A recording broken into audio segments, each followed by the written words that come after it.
जाकिर साहब, मुझे एक बात ज़रूरी कहनी थी। आज आप यहाँ पर वुमेन्स राइट के बारे में बात कर रहे हो। जी हाँ।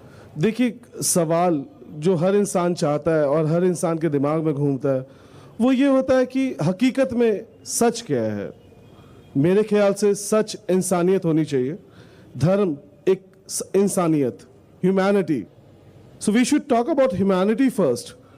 आई थिंक धर्म, हर धर्म, मैं ये नहीं कहता कि आप you always talk about common terms. मैं आपके बहुत सारे शोज देखा हूँ, you talk about common terms, but why by a name, why not by a name as humanity.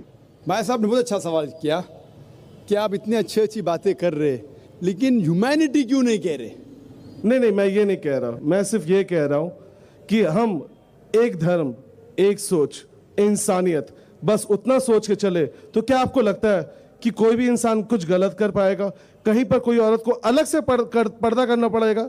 जैसे आपने एक एग्जाम्पल दिया था पहले सवाल पे कि जो मिनी स्कर्ट पहने और जो बुरखा पहने तो मिनी स्कर्ट पे नजर पड़ेगी, पर अगर वो इंसान खुद पढ़ा लिखा हो जिसकी नजर जा रही है तो क्या आपको लगता है वो स्कर्ट वाली पे भी अलग से नजर रखेगा? भाई साहब ने बहुत अच्छा सवाल किया। गलती तो उसकी है जो अलग से देख रहा है। बहुत अच्छा सवाल है भाई साहब, बहुत अच्छा सवाल है। पहला सवाल, मेरे कई सवाल है, मैंने आपको पहले ही कहा था। मैंने पहले ही आपको कहा था कि हमारे कई सवाल हैं। इंशाअल्लाह मुझे मौका सिर्फ 2 दिन के 2 सवाल लेके आएंगे, वापस आपके पास आएंगे जरूर। भाई साहब ने पहले सवाल किया था कि ह्यूमैनिटी क्यों नहीं, ह्यूमैनिटी होना चाहिए, मतलब इंसानियत। ये धर्म क्यों, इस्लाम हिंदुइज्म धर्म क्यों, इंसानियत होना चाहिए। और फिर सवाल किया कि अगर अच्छा इंसान रहे तो रूल रेगुलेशन की जरूरत नहीं, उसकी मिसाल में बाद में दूंगा। पहले सवाल उन्होंने कहा, भाई साहब इस्लाम में आप अच्छा मुसलमान बन नहीं सकते तब तक जब तक अच्छे इंसान नहीं है। पहले अच्छा इंसान होना जरूरी है, आप समझ रहे। आप जब तक अच्छे इंसान नहीं है तब तक आप अच्छे मुसलमान बन ही नहीं सकते, समझिए आप। Point number 1। पॉइंट नंबर 2, लेकिन सिर्फ अच्छा इंसान होना काफी नहीं हमारे लिए, आप समझे ना। अच्छा इंसान मतलब जस्ट पास स्कूल, हम चाहते हैं ग्रेजुएशन हो। आपके इतने करीब आना, आपसे इतनी बात करना, मैं पहले आपके 2 सवाल का जवाब दूं भाई साहब। Please sir, please. बाकी लोग भी ठहरे, डेफिनेटली मैं पहले दोनों सवाल का जवाब दूंगा और फिर आप ही बताऊंगा। हाँ जी। मैं रूंगा, डरो मत, इंशाल्लाह आपको वक्त दिया जाएगा। तो अच्छा इंसान होना जरूरी है, लेकिन पहला नंबर पे आप बोलते धर्म की क्यों बात कर रहे हैं। मैं धर्म की इसलिए बात करता हूं क्योंकि लोग धर्म को मानते हैं, और मैं यकसानियत पे बात करता हूं। बिल्कुल सही कहा आपने, सिमिलैरिटीज नॉट डिफरेंसेस। तो मेरा सही मकसद है आपस में यकसानियत का। और आप जो बोलते हैं कि धर्म की बात क्यों, इंसानियत की बात किसके बलबूते पे करूं? क्या गांधी जी के? किसकी बात? कोई तो होना चाहिए। तो मैं कहता हूं कि उसकी बात मानो जो हमारा बनाने वाला है, खुदा। आप समझ रहे नहीं? आप जो कहेंगे इंसानियत है, मैं शायद वो बात नहीं मानूंगा, डिफरेंस होगा ना। कई बात हमारा यकसा रहेंगे, कई बात नहीं भी रहेंगे, आप समझ रहे नहीं? कितने बात में वी में डिफर। आप कहेंगे कि आगे रखो, मैं कहूंगा पीछे रखो, तो झगड़ा होगा। तो इसीलिए उसकी बात माने जिसने हमें बनाया। आप और हम इंसान को जानते हैं, सबसे बेहतर कौन जानता है? हम आपको बनाने वाला। डॉक्टर होने के नाते मैं शायद आपसे ज़्यादा बेहतर जानता हूँ क्योंकि मैं स्टडी किया हूँ। लेकिन जितने डॉक्टर दुनिया में बेस्ट डॉक्टर हो, सबको मिला के उससे ऊपर है हमारे बनाने वाला, हमारा खालिक, हमको बनाने वाला। वो जानता है कि दिमाग किस तरीके से इंसान का चलता है, तो वो जो हमें कहता है वो सबसे बेस्ट है। इसीलिए इस किताब में आपको एक भी वर्स, एक भी अल्फाज नहीं मिलेगा जो इंसानियत के खिलाफ है। आपको गलतफहमी हो सकती है कि ये खिलाफ हो सकता है, गलतफहमी, लेकिन इंशाअल्लाह अगर गलतफहमी है तो मौका देते लोग को सवाल पूछने का, तो क्या मैं आपको जवाब दे सकूं क्यों ये गलतफहमी है। तो गलतफहमी को दूर करता हूं मैं। तो मेरा ये दावा है कि कुरान के अंदर, क्योंकि अल्लाह की आखिरी किताब है, इसके अंदर एक भी आयत इंसानियत के खिलाफ नहीं। जितने पहले किताबें आए उसके अंदर मिलावट हो चुकी है। मैं कभी भी ये नहीं कह सकता हूं कि हमारे बनाने वाला खुदा ने कहा है कि जब आपका शोहर मर जाए उसकी चिता में आप भी मर जाओ। तो मैं ये कहता हूं ये किताब में मिलावट है। किसके तरफ से? इंसान की तरफ से। खुदा कभी लिख ही नहीं सकता ऐसा।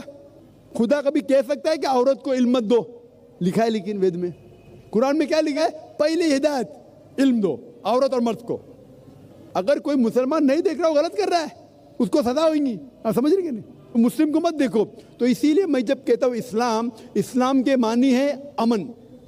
इस्लाम के मानी सिल्म से आता है अपनी सारी ख्वाहिशें अल्लाह के हवाले करना, खुदा के हवाले करना। तो इस्लाम का मतलब है अमन हासिल करना अपनी सारी ख्वाहिशें खुदा के हवाले करने के बाद, और जो भी शख्स ऐसा करता है उसे कहते हैं मुस्लिम। मैं तकाबिल मज़ाहिब का जो स्टूडेंट हूँ, मैं ये कहना चाहता हूँ, अच्छी बात सिर्फ लेता हूँ और बोलता हूँ कम से कम इसके ऊपर तो अमल करो।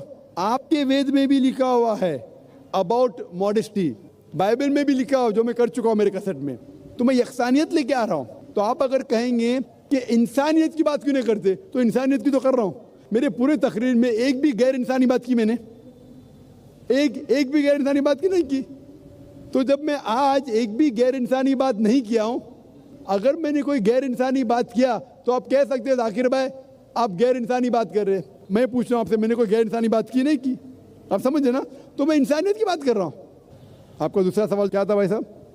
देखिए, वक्त के साथ हर चीज बदलती है। आपने कहा according to Bible and Quran, जैसा लिखा था कि Adam and Eve they were the first people, जो पहले आए। उसके बाद जैसे आपने बताया कि having sex with the same birth, आपने कुछ ऐसा बताया था कि दे कांट मतलब हैव रिलेशंस। तो वक्त के साथ जैसे ये चीज़ें बदली, वैसे वक्त के साथ जैसे आपने अभी बताया कि कुरान सबसे आखिर में आया, लास्ट में आया, जो मुझे खुद पता नहीं, क्योंकि मैं आज मेरा मानना ये है कि शायद हर चीज़ ऊपर वाले ने कहीं किसी सोर्स से इंसान को भेजी, और ये आज कुरान आए हुए कई अरसा, कई बरसों और कई वक्त गुजर चुका है। मेरे ख्याल से इसमें भी कई बदलाव आने चाहिए, जहाँ पर इंसानियत को बहुत हक मिलना चाहिए। आज के दिन में आज आप उतने ही कहते हो जितना इसमें बाउंडेशन आपको दिया गया है। आपको जो लिखा हुआ है आप वहीं तक बोलते हो, लेकिन उसके आगे कई चीज़ें हैं। ये सवाल नहीं है, ये एक दरख्वास्त है। मैं सिस्टम बदल नहीं सकता, मुझे इतनी हक नहीं है। मैं आपसे बात कर सकता हूँ, लेकिन शायद आप सारी दुनिया से बात कर सकते हो। अल्लाह ताला जितनी हरे को, बिल्कुल सही, जितना अल्लाह ताला हरे को हिदायत देता है, जितना कुव्वत देता है, उतना अल्लाह ताला काम भी निकालता है माशाल्लाह। भाई साहब का सवाल था कि जिस तरीके से इंसानियत आगे आगे बढ़ती है उस तरीके से उसूल बदलते जाते हैं, बिल्कुल सही, लेकिन बुनियादी उसूल वही है। बुनियादी उसूल है कि खुदा एक है, एकदम, उसकी इबादत करो, उसके अलावा किसी की मत करो, बुतपरस्ती मत करो। तो ये उसूल वेदा में भी है, ये उसूल बाइबल में भी है, कुरान में भी है, लेकिन जो स्मॉल एस्पेक्ट्स है दैट में चेंज। और 1400 साल पहले अल्लाह ने आखिरी पैगंबर मोहम्मद सल्लल्लाहु अलैहि वसल्लम को भेजा। जब आखिरी पैगंबर भेजा, अल्लाह ताला फरमाते सूरह मायदा में सूरह नंबर 5 आयत नंबर 3 में कि this day have I complete my favour on you and have chosen for you Islam. इस दिन मैंने मेरा फेवर इंसानियत पे कंप्लीट किया और आपके लिए चुना इस्लाम। इस्लाम माने आप अमन हासिल करेंगे अपनी ख्वाहिशें अल्लाह के हवाले करने के बाद। इसके बाद इवन द माइनर रूल जो है वो फिक्स हो गए, इसके बाद बदलेंगे नहीं, क्योंकि अल्लाह के आखिरी रसूल मोहम्मद सल्लल्लाहु अलैहि वसल्लम थे। अभी ये जब आखिरी आया, इसके बाद देयर बी नो एडिशन। तो आज की तारीख में हमें फॉलो करना चाहिए आखिरी पैगाम कुरान और आखिरी रसूल मोहम्मद सल्लल्लाहु अलैहि वसल्लम। इसका जिक्र वेद में भी है। तो सारी किताबें कहती है कि एक खुदा को मानो, बुत परस्ती मत करो, और पैगंबर आएंगे उसमें से आखिरी पैगंबर होगा मोहम्मद सल्लल्लाहु अलैहि वसल्लम, उसकी बात मानो। तो आप वेद भी पढ़ेंगे तो ये लिखा है, बाइबल पढ़ेंगे भी ये लिखा है। तो आखिरी पैगंबर मोहम्मद सल्लल्लाहु अलैहि वसल्लम थे, इसके बाद कोई भी पैगंबर नहीं आएगा। अगर कोई भी कहता है मोहम्मद सल्लल्लाहु अलैहि वसल्लम के बाद कि उससे वही आती है, तो उसको साइकेट्रिस्ट के पास जाना चाहिए। कोई कहते हैं कि अल्लाह ताला मुझसे डायरेक्ट बात करके वही नाजिल कर रहा है, तो उसको जरूरत है साइकेट्रिस्ट की। वहां तक शायद रास्ते नहीं खुले, शायद ऐसा हो सकता है, क्योंकि अल्लाह ताला फरमाते हैं कुरान में कि इस कुरान को कोई बदलेगा नहीं, अल्लाह ताला हिफाजत करेंगे। और कुरान में लिखा है कि मोहम्मद सल्लल्लाहु अलैहि वसल्लम आखिरी पैगंबर है। उसके बाद अगर कोई भी दावा किया मैं पैगंबर हूँ, उसका मतलब अल्लाह झूठ बोल रहे, नऊज़ बिल्लाह, तो हो ही नहीं सकता है। आप समझे ना? तो अल्लाह तो सच ही बोलेंगे।